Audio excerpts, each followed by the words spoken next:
ride to the beat with my hopes and my dreams like a boat in the sea. Let it ride from the west to the east. Be the best you can be. Let the rest in peace while I try. What's goody, fam? You already know who it is. It's ShakaShine, and I'm coming back at it with another reaction on ShakaShine Reacts. Today, I got to give a big old shout out to Travis, and their request was the NBA's Dream Team, and this is the full documentary, part 5. Now, for the people that have been hitting that like button, hitting that subscribe button, and hitting that comment button, you know me, there's a channel, look, giving credit when credit's due, and y'all deserve all the credit, so I gotta say thank you. Truly appreciate every single one of y'all. With that being said, for the people that are waiting on their requests, as you can see, we getting to every single one of y'all. If I said I put it on the list, it's on the list, and it's coming up. But you can always skip the line by hitting me with the donation, links right underneath the like button, and I'll make sure I get your reaction out within 72 hours. Now, I don't even want to wait. Let's get straight into this reaction. Boom.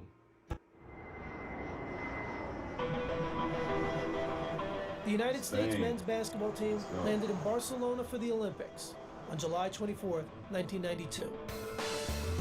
In store was an experience unlike anything they or the sports world had ever seen. The plane landed in Barcelona, helicopters flying over it. We're thinking, wow, what is all the commotion? What happened?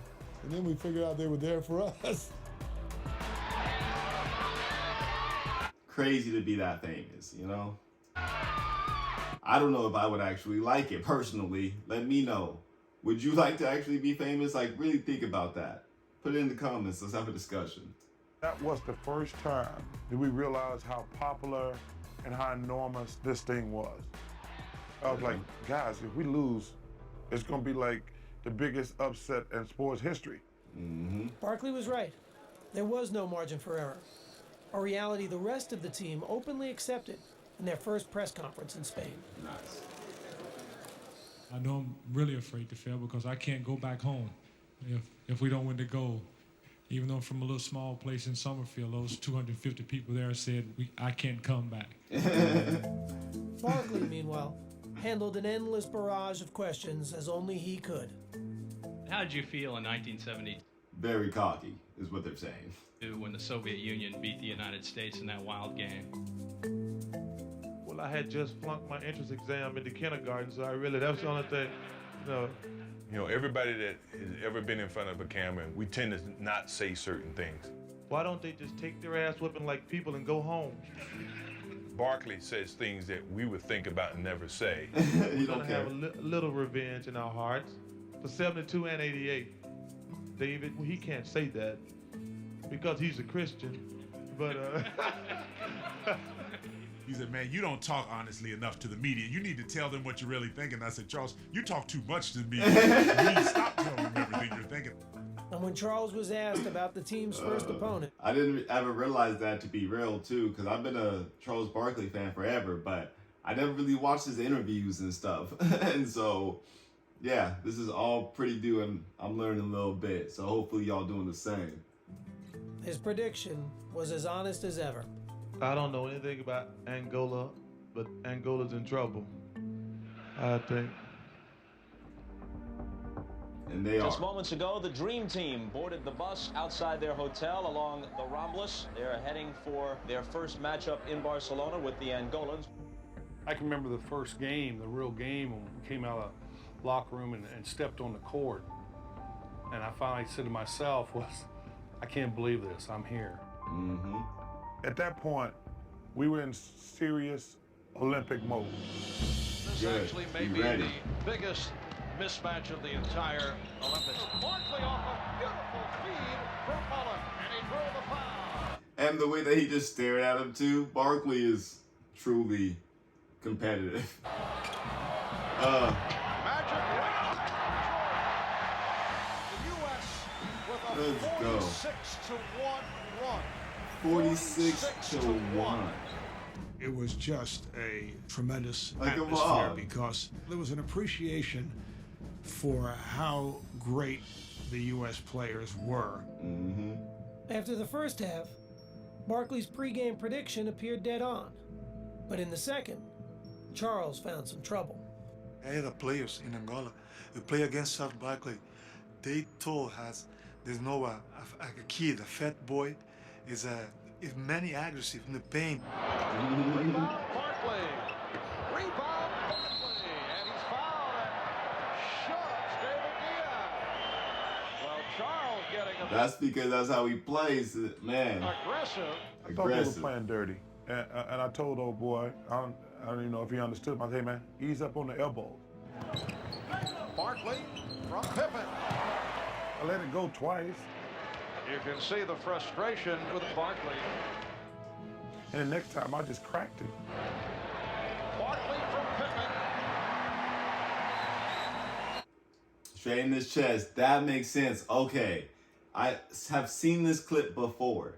And I was wondering why he hit him like that. Cause I was like, man, that ain't cool. But I mean, if homie ain't listening, I mean, I guess it might be a language barrier, but hey, it is what it is. And a technical foul has been called on Barkley. To his dying day, Charles claims the guy elbowed him 3 times. I said, Charles, you know, you're full of crap. No, it's not true. I didn't elbow Barkley before the incident. People always say, turn the other cheek. If you turn the other cheek up, I'm gonna hit you another cheek too. I thought, what are you doing, Charles? The guy is half your size, but you know, Charles is an equal opportunity abuser. I mean, straight up though, like, it is what it is. Again, if homie was elbowing him, then it is what it is. But if it's just something that Charles Barkley was just doing, then that ain't right. So what do y'all think? Do you think that homie was actually elbowing him before this and that's why he did it? Put it in the comments, let me know. Erlander Coimbra did not think it was a friendly elbow. That's the same guy that just asked for an autograph, Charles. I mean, you think he's not intimidated? I think he's acting like a bully, but maybe it's from his personality. The United States has defeated Angola by the score of 116 to 48. The game may have ended in a rout, but afterwards, the Dang. result was overshadowed by the controversy. What's with the elbow? Well, he hit me, I hit him. That's the way it is. Charles made you look like the ugly Americans, which we were trying not to do. Yeah.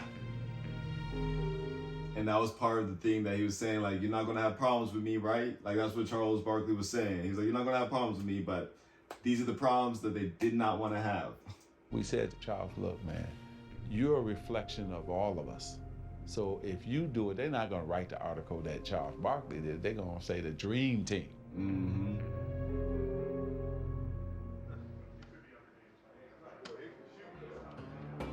Barkley had stained a dream debut for the Americans. But in their next game against Croatia, Scottie Pippen and Michael Jordan grabbed the spotlight, with the focus on their matchup with one of Europe's best players. I don't know if I've seen this one yet, so let's go. Tony Kukoc. Major storyline that carries into this game involves Tony Kukoc, second-round pick of the Chicago Bulls back in 1989. The Bulls made a strong push to sign him last season. At that time, general managers in the league were trying to come up with gems, you know, make their discoveries overseas. And Krause thought this guy could play in the NBA. While Jordan and Pippen had been winning back-to-back titles, Chicago GM Jerry Krause had been publicly wooing Kukoc to join the Bulls. Krause was recruiting this guy and was talking how great he was. You know, that's like a father who has all his kids and now he sees another kid that he loves more than he loves his own. So we were not playing against Tony Kukoc. We were playing against Jerry Krause in a Croatian uniform. Okay. But unfortunately for the real Tony Kukoc, he was now the target of the world's 2 best defensive players. They was debating who was going to guard him. No, I got it. No, I got it. I'm looking at Michael and Scottie, and they're ready for, like, blood. Like, man. Game mode, let's go. That's just what it is. Let's go. We knew the world was going to be watching. Mm-hmm. We knew everyone wanted to see what Tony Kukoc was like, and we were going to give him the worst experience he ever had on the basketball court. Pippen drew the initial assignment of shadowing Kukoc and harassed the Croatian from the opening whistle. It was hard to run across the half court without a ball. and with the ball, it was just, here, somebody else get it. Tony definitely wasn't getting a shot up, and he wasn't going to score. Kukoc is nothing for 4, and he's contributed nothing. That's messed up. At least they did their job, though. To go guard him on the bench. Kukoc is called for the offensive foul, and the pressure continues. And after Pippen wore Kukoc down, it was Jordan's turn. Let's go. Kukoc. Really think about being covered by any of these people. Like, come on. Anyone on the Dream Team. Stolen by Jordan. He reads it better than anyone. Slammed up. Them dudes were all over him. Rejecting Kukoc. Here's a 3-on-2. Pippen. Let's go. I had questions from my teammates during the game, like, what is going on? Do you not see that they're really trying to get you off the court? And we're like, so what? I guess that's how NBA game is played. Pippen, Jordan, and the Americans cruised to another victory. This one by 38 points. Okay, so But the at least that was better. domination had its detractors. This team of All-Stars is almost too good. Is it a positive or a negative? The question was now being asked, was the Dream Team too great for its own good? I mean, I don't think so personally, but we still got one more left. So number one, I gotta say thank you, Travis. This has been very informative. I've been learning stuff. I hope you guys are learning something new with each one of these. If you're making it this far, you might as well hit that like button, hit that subscribe button, hit that comment button, letting me know your favorite basketball player and what else you want to see me react to. If you're already doing that and making it this far, then I gotta say thank you.